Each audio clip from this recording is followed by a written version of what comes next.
আজি মই ব্ৰাছ আৰু ৰঙৰ সৈতে কিবা এটা নতুন কৰিবলৈ ওলাইছোঁ। লগত আছে গান শুনা বক্সটো, যিয়ে মোৰ আৰ্টৰ সময়খিনি আৰু বেছি স্পেচিয়েল কৰি তোলে। আৰু এই কলহটোত ময়ূৰৰ পাখি অংকন কৰিবলৈ চেষ্টা কৰিছোঁ। বহুতো কষ্টৰ ফলত কলহটোৰ কাম সম্পূৰ্ণ কৰিলোঁ।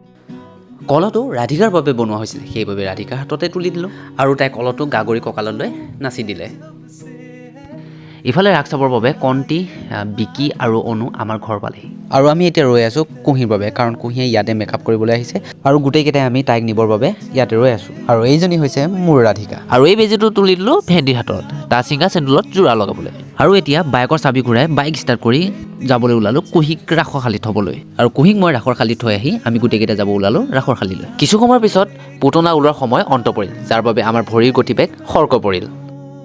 আৰু ফাইনেলি আমি পাই গ'লোঁ ৰাসৰ শালি, আৰু একেলগে মিলি ৰাস চাওঁ আহক।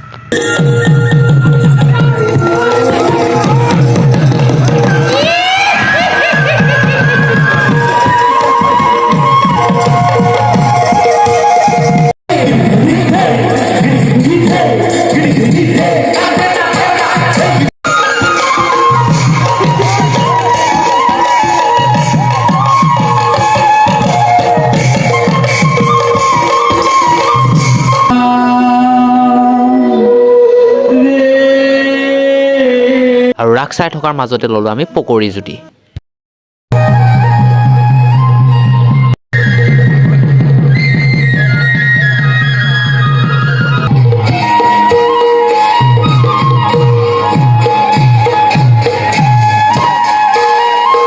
একদম টিকলাটি মাজত সোমোৱাই দিয়ক। এনেকৈ মাজত দিয়ক, মাজত দি দিয়ক, নহ'লে জেগা নধৰিব। সৰুখিনি একেবাৰে মাজত দি দিয়ক।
যিহেতু ৰাস চাই আছে টোপনি ধৰিল, সেইবাবে গোটেইকেইটা মিলি ঘৰলৈ বাট ল'লোঁ। তো নেক্সট ব্লগ এটা লগ পাম, তো আজিলৈ বাই।